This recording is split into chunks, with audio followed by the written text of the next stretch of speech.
Josie. I wanted to ask, what, if anything, would either of you ask Conan Doyle, either about the story or... What's it like being dead? Alright, within... And given his beliefs, No, that's fine. he told us already.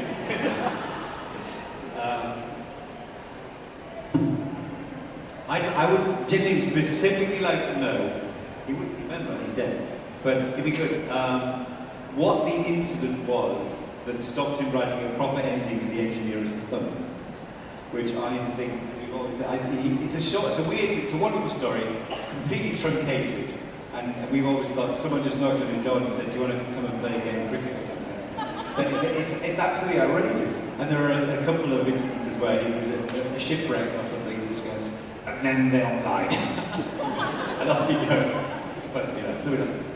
The one I'd like to ask, and I really would like to ask it, is it is said that when Doyle killed off Sherlock Holmes at the end of The Final Problem, that he absolutely intended that as the final end with no question of return.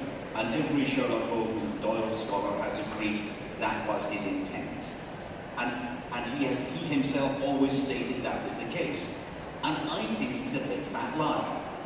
Because he's a Sherlock Holmes, he's the writer of superlatively clever mysteries, in which, and when he kills off his main character, rather than have him die in Watson's arms or saving Watson's life or do any of the dramatic things you could do, he dies, in effect, off screen. And the only proof we have of his death is that Dr. Watson, a character whose every surmise has been wrong, deduces that he must have died. But sadly, they were unable to recover their bodies from a waterfall. Why? Why? So I would like to say you were lying, weren't you? You were just getting rid of him for a while because you wanted to do some other stuff.